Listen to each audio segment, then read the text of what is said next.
The month of May is graduation month as more and more seniors will be graduating from high school, many of them heading on to college. So, we're going to cover the topic of funding a college education. Joining me on the program is Rob Franek. He's a national expert on colleges and higher education, as well as editor in chief of the Princeton Review. Rob, we were talking just before we went on the air. A couple questions before we begin. Number one, the Biden administration was going through with forgiveness of student loans. Did that end when he left office? In other words, that's not continuing under Trump? That is true. And there's an issue around loan forgiveness, which was under President Biden, and then just a hiatus on student loans, which was spurred by the pandemic. So in 2020, I guess in the spring of 2020, President Trump, during his first administration, said, hey, due to COVID, we're going to put student loans on hiatus. President Biden, when he took office, extended that, and now it is those repayments that are coming due again. So it's getting a lot of press because a lot of students have had a almost a 5-year hiatus on the loans they took out years before. And then the other topic I'd like to ask before we begin, AI has been all the topic in the markets over the last couple of years. We hear about all these data centers and how it's going to change the economy. What about jobs? Think of computer coding. Coders have been making good money in the tech space, but what does AI do to that? That's a good question. From a coding perspective, some students are thinking twice about where their academic discipline that they've been studying is going to be applicable for the exact reason you're pointing out. Can AI mimic the best coders, or could it be simply quicker to the end result? Now, what we're reminding our students at the Princeton Review is that we still need coders. We still need people that are steeped and experts in these areas. We talk about hallucination from AI and any number of fields, however we're using it and to our own resources. So I think there is still need for humans in this area. But students might be voting with their feet, Jim, and I think this is important to bring it up. We certainly have seen growth in other areas, students majoring or focusing on AI in their studies, using AI, whether they're social science majors, to complement with their learning and for them to be attractive into the job market really quickly. So I think that there's some green shoots here more than fewer. Okay, let's begin on college. And I'd like to start out with, what are the 4 key areas that you would want to look at if, let's say, you're a parent or a student that is considering a college to apply to? Oh, yeah. We talk about these things all the time. It's the 4 foundational tenets of fit. And these are going to seem super simple, I'm sure, to your listeners, but they make sense to our students here at the Princeton Review. We've known each other for a while. I spend most of my time out on the road talking to the Holy Trinity, college-bound students, their parents, and counselors, helping them along the way. So this is the way I describe fit: academic fit, campus culture fit, financial aid fit, as we just talked about a little bit before, and then career services fit. Are you going to get a job? And just to put a little bit of a finer tip on those things, or we can happy to chat about them. But an academic fit, obviously, you want to make sure that you are challenged and engaged in the classroom of the school that you're going to. That's the lowest common denominator. That's pretty easy. But campus culture fit, are you going to feel like you're part of that community? Does that community lean to the left or right politically? Is that important to you? Maybe it's not. Are the students there religious? Are they not religious? Are queer students accepted? Are they not accepted? Is the food good? Are the beds comfortable? Literally, what's your life going to be like academically as well as outside the classroom? 3, financial aid. I know we're going to talk about cost of college today, but how could we not use that idea of cost of college and that idea of a school being a good financial fit for a student and a family during the college research process? Not putting blinders on and saying, hey, it's all going to be worth it later on. And then the 4th thing, kind of buttresses the 3rd, which is, are you career services? Are you going to get a job upon graduation of substance? Is that going to be a job that you prepared for in school? And is that going to be great return on your academic and financial investment? Those are the 4 keys. Yeah, and let's concentrate on college costs, because we've seen that go up high single digits over the last couple decades. And I'm hearing figures, maybe you can straighten this out, in terms of what does it cost for, let's say, an Ivy League school. I want to go to Harvard, Stanford, MIT, and contrast that to, let's say, going to a state university here in California. So what are those costs today? Yeah, just the big broad brushstrokes. And I could certainly comment on the Ivies and those schools that have great big brand perception that are likely private schools, Ivies or near Ivies. But just the broad brushstroke numbers. For a four-year private school across the United States, it is this year just shy of $63,000. So it's 62.9 this year.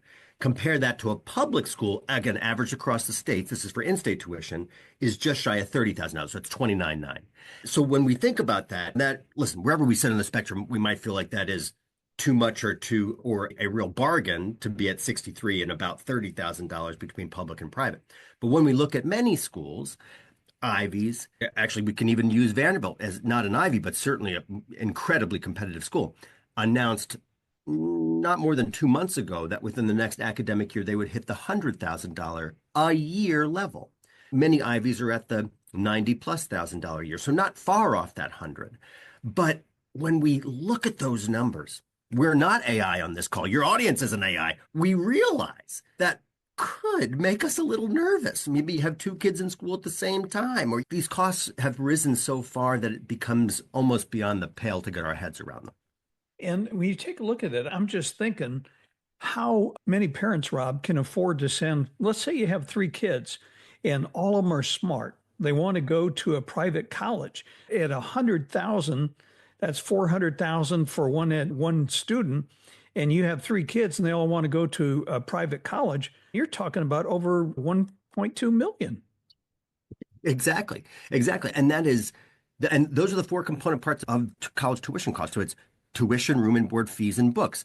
But let alone if you're a kid in California going to school here where I live in New York City, factor in travel costs, all of these things, it could really increase costs so quickly. What I do tell my students at Princeton Review is that, listen, we can't get nervous just because of sticker shock, right? Let's recognize that we're human, yes, but generally speaking, there is a great deal of financial aid and scholarship dollars out there. Biggest funder is still going to be the federal government. Now, it's going to be shifting from the Department of Education to get our student loans and our college work study and our Pell grants. It's going to shift over to the SBA, the Small Business Administration. Okay, so maybe that's just a departmental shift, but it's $180 billion a year that's available to students for financial aid. And also schools, colleges that our kids are invited to attend, the majority, not the Ivies and the near Ivies, because everybody is superlative academically, but most schools will offer students scholarship dollars based on their academic merit, GPA and the rigor of their classes in high school, and then obviously testing, SAT, ACT, to a slightly lesser degree, AP exams, in international baccalaureate, IB degrees, and things like that. As you take a look at this job market today, and we've been talking about AI, Rob, what are the high demand professions right now where employers are just reaching out and saying, we don't have enough of you?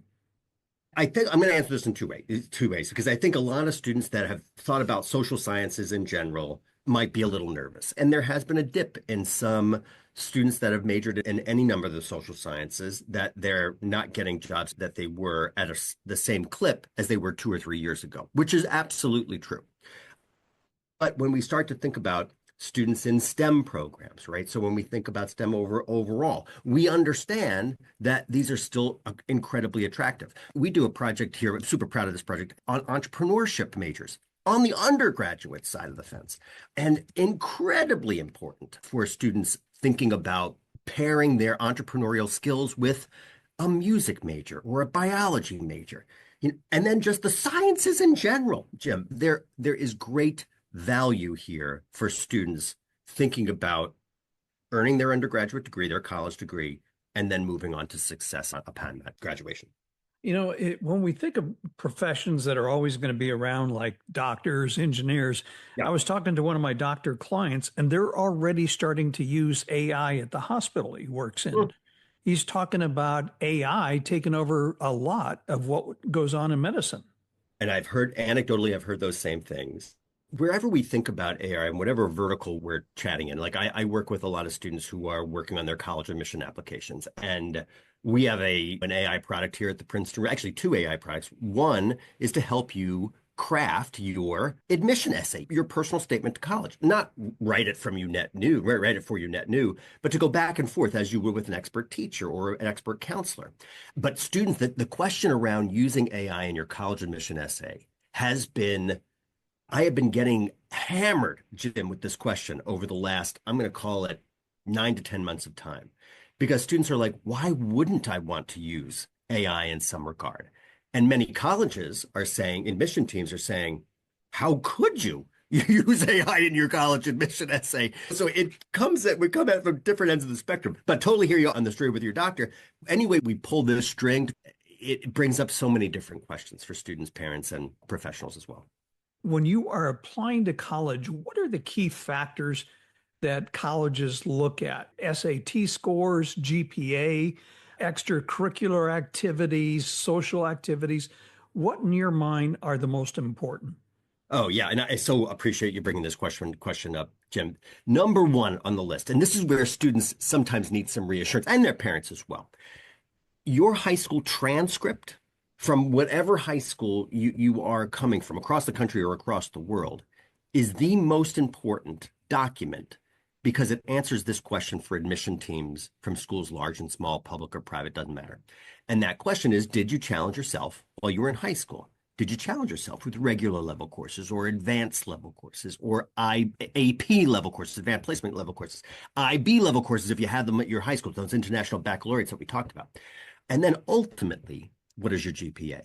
But it is the rigor of your classes throughout high school that is the most valuable because it says to that admission team that you can do, that you've done incredibly difficult work in high school, and that likely you're going to be able to continue that trajectory in college. So rigor of your classes, ultimately your GPA, yes, of course. And then the second grouping are standardized tests. SAT, ACT, even in our test optional world, which I'm hoping we'll chat about a little bit more just to give some clarity there. But AP exams, Jim. Now, this week particularly, or this started on Monday of this week, the first week in May, and now for the next 2 weeks is AP testing time, advanced placement testing time in high schools. It's hard to see a high school student that's not stressed about taking these exams because they are so impactful for the things that we're talking about from the rigor of your classes. Usually AP courses are the most rigorous that most high schools offer. Students are taking those things, and now they're taking the test that could either qualify them to at least offset some college credits, but look incredibly attractive on your applications. You know, I want to throw this out and that's a little bit different, and that is trade schools. Like I know there's three major technology factories going up in Phoenix, Taiwan Semiconductor, Intel, and Apple. They have a shortage of qualified workers to work in those factories. So what about trade schools or something that prepares you, an electrician, a plumber? We don't have enough of them. I totally hear you, and I'm glad that you brought it up. And I think a lot of students might be using, or educators might be using this acronym called CTE, Career and Technical Education. But it's exactly what you're saying. What are the educational programs that students are actually going to be able to apply their skills right away? Now, it's likely not a college degree, but it could be, or it could be a college degree depending on your school, but it could be a certificate. It could be some attesting to your skills in that particular discipline. Now, many of them are many of these students come out highly skilled. They come out at a high wage. As you note, they have incredibly high demand occupations and professions. So I know we have seen an uptick in students interested in career and technical education and the degrees and the certificate that go along with it, and asking the question, is this better or at least on par with an undergraduate degree, with a college degree? And that's an interesting question. And I'm steeped on the college side of the fence, but I recognize that CTE, Career and Technical Education, is incredibly valuable to many students and parents. And I'm steeping myself to become more expert in that. Now, I can tell you verbatim the value of a college degree as opposed to a student that might not have a college degree, but those are big, broad brushstroke numbers as well. Okay. And then I guess a couple final questions. This is graduation month, this month and next month. What is the timeline to start planning for college? So if I'm a parent, juniors, I don't know, freshman, sophomore in high school, do I wait to senior year, junior year? When should this planning begin? Yeah, and thank you for bringing this one up as well. End of your sophomore year, as you become a rising junior, you're exiting your sophomore year in sometime middle or early June, depending where you live in the country. Now that summer, you're a rising junior, you start the new academic year in the fall or late summer. That is the perfect time. The summer between your sophomore year in high school and your junior year in high school, because now that's when most students are going to start thinking about schools that can be right for them. Now, I'm just going to preface this, and I tell students and parents, it's never too early to start talking about college. And I don't mean you have to steep yourself in everything that you don't want to miss a step here. That's not what I mean. Having the conversation as a young person, as a student, with your family, with your friends, with your counselors, with your school community, all of those things tend to bring down and diffuse fear and worry and stress in the process.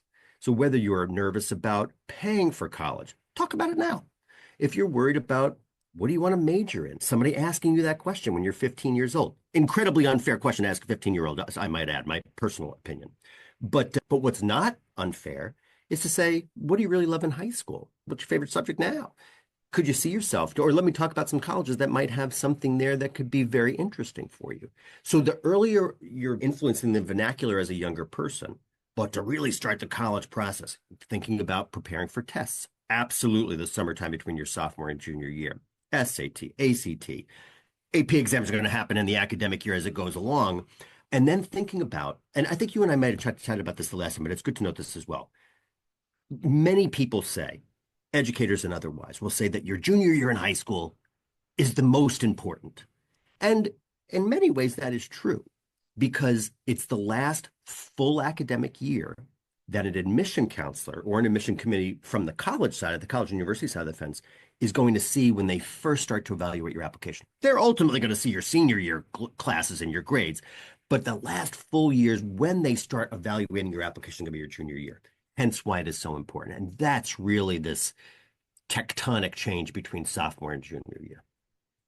And I guess maybe another question is, what if mom and dad want him to go to college, but junior isn't sure what he wants to do? Wouldn't he be better off just going to a junior college, taking the necessary courses, English 101 and those kind of courses until you think this through in terms of what you want to do? I don't know if I was a parent and my kid didn't know he was smart enough to get into Harvard, but wasn't sure what he wanted to do.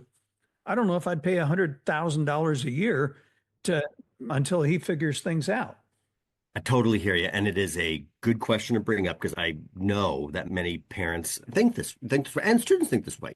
What is the value of a college degree if I don't quite know what I want to do? And I'll tell you the guidance that I give to students and parents.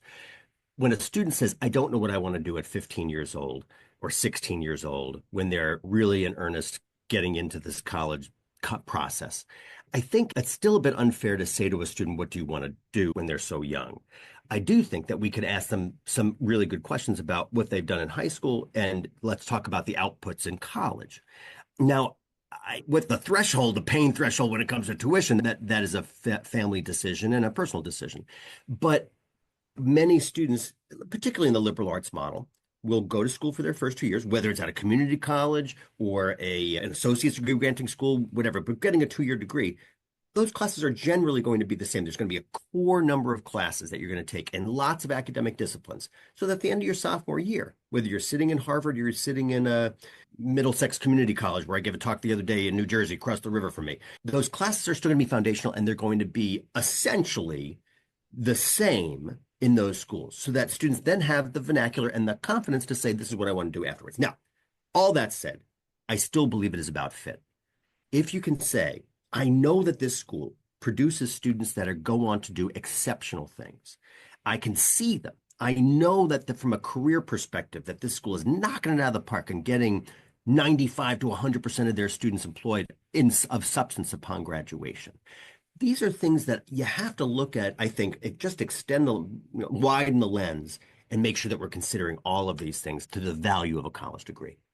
Well, as we close, Rob, why don't you tell our listeners what you guys do at Princeton Review?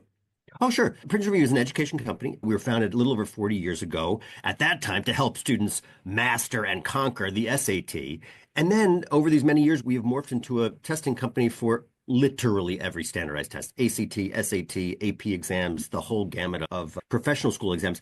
But then we also, now almost 30 years ago, got into the college admission, just the admission guidance space, making sure that students had the confidence and weren't worried about not just their test, but finding a school that's going to be the best fit for them. And that's where I spend a lot of my time here at Princeton Review, giving students the confidence and their parents again, the vernacular to talk about college admission in a way. That's a long-winded hyperbole soliloquy, but I think that sums it up.